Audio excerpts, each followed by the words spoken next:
Hello friends, welcome to study pals. आज की video PAT exams के बारे में है। अगर आपके माइंड में भी कुछ इस तरह के क्वेश्चन चल रहे हैं कि क्या है ये पैट एग्ज़ाम्स, इसे पास करने के बाद आपको कौन सी अपॉर्चुनिटीज़ मिलेंगी और अगर हमने इस एग्ज़ाम को नहीं दिया तो हमें क्या नुकसान उठाना पड़ सकता है, अगर आपके दिमाग में भी यही सब सवाल चल रहे हैं और आप इन सवालों का जवाब पाना चाहते हैं तो ये वीडियो आपके लिए ही बनी है। वीडियो को लास्ट तक देखिएगा। अगर आप मेरे चैनल पर नए हैं तो प्लीज़ मेरे चैनल को सब्सक्राइब करें। अगर ये वीडियो आपको पसंद आए तो प्लीज़ मेरी वीडियो को लाइक एंड शेयर करना ना भूलें। तो चलिए शुरू करते हैं आज की वीडियो और जानते हैं पैट एग्जाम्स के बारे में। ये जो आप स्क्रीन पर देख रहे हैं इसका ऑफिशियल नोटिफिकेशन है। तो चलिए देखते हैं ऑफिशियल नोटिफिकेशन में क्या क्या जानकारी हमें दी गई है।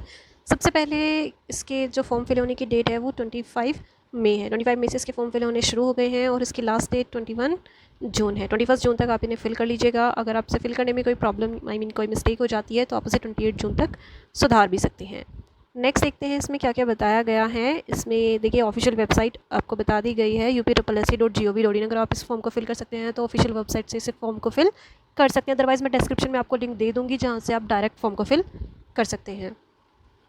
तो चलिए नेक्स्ट देखते हैं प्रारंभिक अर्हता परीक्षा की अनिवार्यता। मोस्ट इंपॉर्टेंट थिंग जो मैंने आपसे कहा था कि पैट एग्जाम अगर हम नहीं देंगे तो हमें क्या नुकसान होंगे। तो चलिए देखते हैं क्या नुकसान आपको हो सकते हैं। तो इसमें साफ साफ कहा गया है यदि किसी अभ्यर्थी द्वारा प्रारंभिक अर्हता परीक्षा में प्रतिभाग नहीं किया गया है तो उसके द्वारा आयोग द्वारा आयोजित की जाने वाली किसी भी मुख्य परीक्षा हेतु आवेदन नहीं किया जा सकेगा। आई होप इसका मतलब आपको समझ में आ रहा है। इसका मतलब साफ साफ शब्दों में ये कहा गया है अगर UPSSC इन फ्यूचर किसी के लिए भी कोई भी वैकेंसी निकालता है, चाहे वो लेखपाल के लिए हो, वीडियो के लिए हो, लोअर PCS के लिए हो, किसी के भी लिए हो, अगर आपने पैट एग्जाम क्वालिफाई नहीं किया है तो आप उन फॉर्म्स को फिल नहीं कर पाओगे। आई होप इतनी अनिवार्यता ज़रूरी है इसे समझने के लिए। सबसे बड़ा लॉस क्या होगा ये तो आपको पता चल ही गया होगा। नेक्स्ट अब हम देखते हैं आयोग की परिधि में आने वाले पद। मैं आपको पहले ही बता चुकी हूँ, काफ़ी अच्छे अच्छे पद हैं जो ये निकालता है। शैक्षिक अर्हता मिनिमम 10th लेवल, अगर आप 10th हैं तो आप इस फॉर्म को फिल कर सकते हैं। अपर में आप कुछ भी हों, सारी इसी के अंडर से वैकेंसीज फिल कराई जाएंगी। आयु सीमा बहुत अच्छा रोल निभाती है क्योंकि हम सबको पता है कि मोस्टली लोगों की एज निकल जाती है गवर्नमेंट एग्ज़ाम की प्रिपरेशन करते करते। तो ये उनके लिए बहुत अच्छी चीज़ साबित हो सकती है क्योंकि इसके लिए 18 to 40 एज लिमिट होती है। 40 एज लिमिट काफ़ी होती है क्योंकि किसी और एग्ज़ाम में इतनी एज लिमिट होती नहीं है। तो नेक्स्ट में अब हम देखेंगे आरक्षण। बिल्कुल आरक्षण उसी तरह लागू होगा जैसे होता है, कोई नई चीज़ नहीं है इसमें। परीक्षा की तिथि अभी बताई नहीं है, जब आएगी तो बता दी जाएगी ऑफिशियल वेबसाइट पे। स्कोर सबसे बड़ी चीज़ कि पैट एग्जाम का स्कोर कार्ड कब तक वैलिड होगा। ऐसा तो है नहीं एक बार पैट क्वालिफाई किया और ज़िंदगी भर बैठे रहेंगे, अब हम उसी से फॉर्म फिल करते रहेंगे, ऐसा नहीं है। जो आपने पैट का एग्ज़ाम दिया है तो उसने साफ साफ कहा है कि परीक्षा परिणाम आयोग की वेबसाइट पर अपलोड किए जाने की तिथि से 1 वर्ष तक मान्य होगा। केवल 1 ईयर तक ही आपका पैट का एग्ज़ाम जो है वो वैलिड रहेगा, उसका जो स्कोर है वो वैलिड रहेगा। जो अगर 1 साल के अंदर अंदर जो भी वैकेंसी UPSSC निकालेगा आप फिल कर सकते हैं। 1 साल के बाद अगर वो निकालता है तो आप उसे फिल नहीं कर पाएंगे, उसके लिए आपको पैट को क्वालिफाई करना पड़ेगा, तभी आप उन्हें फिल कर पाएंगे। नेक्स्ट में हम देखते हैं इसमें फ़ीस। ये तो हम सबको पता है, फ़ीस तो बहुत ज़रूरी है भाई। तो अगर आप जनरल से आते हैं, EWS हैं या OBC हैं तो तीनों के लिए आपकी सेम स्ट्रक्चर है। 185 रुपीज़ आपको पे करने हैं। SC ST हैं तो आपको 95 रुपीज़ देने हैं और जो विकलांग हैं उनके लिए 25 रुपीज़ हैं। नेक्स्ट में महिला या भूतपूर्व सैनिक या सेनानी, अगर आप स्वतंत्रता संग्राम सेनानी पर आश्रित हैं तो आपके लिए कोई एक्स्ट्रा चीज़ें कोई गाइडलाइंस एक्स्ट्रा नहीं है, आपको यही पे करना पड़ेगा। नेक्स्ट फॉर्म का प्रिंट आउट लेना। ये बहुत ज़रूरी है कि आप फॉर्म का प्रिंट आउट लीजिए। आपका फॉर्म फिल हो जाए, फिल करने के बाद प्रिंट आउट लें और उसे सुरक्षित रखें। और याद रखिएगा, कई बार ऐसा होता है हम इतने फॉर्म फिल करते हैं हमें खुद याद नहीं रहता। और यूपी का तो हमें पता ही है कि थोड़ा प्रोसेस भी धीमा धीमा चलता है, तो पता नहीं कब जाके फाइनल रिजल्ट आएगा और कब वो मांगेगा, पता चला तब तक हम प्रिंट आउट ही खो चुके हैं। लेकिन यहाँ आप देखिए इन्होंने साफ साफ कहा है अभ्यर्थी को अभिलेखों की समीक्षा परीक्षण के समय इस फॉर्म की एक प्रति प्रस्तुत करना होगा। यानी जब आपकी डॉक्यूमेंट वेरिफिकेशन होगा तो आपको ये वहाँ पर दिखाना होगा। और एक और चीज़ इन्होंने साफ साफ कही है, विज्ञापन की अंतिम तिथि तक अथवा उसके 1 सप्ताह के अंदर प्रत्येक दशा में अवश्य प्रिंट कर लें। उसके बाद अर्थात 1 सप्ताह के बाद प्रिंट आउट नहीं ले सकेगा, यानी आप इसका प्रिंट आउट नहीं ले सकते। समझ रहे हैं ना आप? फॉर्म फिल करने के टाइम के बाद यानी बाद में आप इसका प्रिंट आउट नहीं ले सकेंगे। इसीलिए ज़रूरी होगा कि आप इसका प्रिंट आउट लेके सेव करके रख ले कहीं अच्छे से, ताकि आपको पता रहे। संशोधन आप कर सकते हैं, मैं आपको बता चुकी हूँ, लेकिन द मेन थिंग कि आप रजिस्टर्ड मोबाइल नंबर में या ईमेल में संशोधन नहीं कर सकते, बाकी आप किसी में भी संशोधन कर सकते हैं। यहाँ पर अभ्यर्थियों के लिए कुछ महत्वपूर्ण अनुदेश दिए गए हैं, आप चाहे तो इन्हें देख सकते हैं। अगर आप रिलेटेड हैं, मुझे कुछ खास नहीं लगा इसलिए मैंने चेक नहीं किया। नेक्स्ट में जो चीज़ें हैं इसमें अब हम देखेंगे इसका एग्ज़ाम पैटर्न और syllabus, the most important thing. पढ़ना क्या है हमें ये तो पता होना चाहिए भाई। चलिए देखते हैं।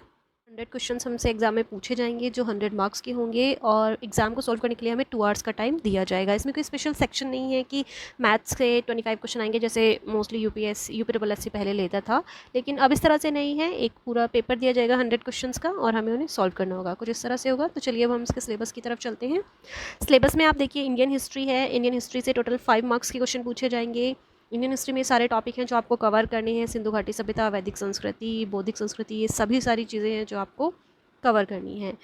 नेक्स्ट आप देखिए भारतीय राष्ट्रीय आंदोलन यानी इंडियन नेशनल मूवमेंट है, जिसमें ये सारे टॉपिक आपको कवर करनी है और इनसे भी 5 मार्क्स के क्वेश्चन आपसे पूछे जाएंगे। तो आप यहाँ पर ये आइडिया लगा सकते हैं यहाँ पर कि जो एंशिएंट हिस्ट्री है और जो मेडिवल हिस्ट्री है वहाँ से टोटल 5 मार्क्स के क्वेश्चन पूछे जाएंगे, और मॉडर्न हिस्ट्री से 5 मार्क्स के आएंगे, यानी मॉडर्न हिस्ट्री का वेटेज ज़्यादा है।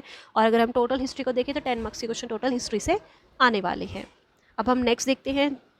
अगला टॉपिक है ज्योग्राफी का। ज्योग्राफी भी 5 मार्क्स की आपसे पूछी जाएगी। इंडियन इकोनॉमी 5 मार्क्स की आएगी। Next Indian constitution public administration से भी आपसे 5 मार्क्स के क्वेश्चन पूछे जाएंगे। जनरल साइंस है जिसमें तीनों साइंस आएंगी, 5 मार्क्स के क्वेश्चन यहाँ से आएंगे। एलिमेंट्री अर्थमेटिक है 5 मार्क्स के। जनरल हिंदी से 5 मार्क्स के क्वेश्चन आपसे पूछे जाएंगे। जनरल इंग्लिश से भी आपसे 5 मार्क्स के क्वेश्चन पूछे जाएंगे। यहाँ पर रीजनिंग से भी 5 मार्क्स के क्वेश्चन आपसे पूछे जाएंगे।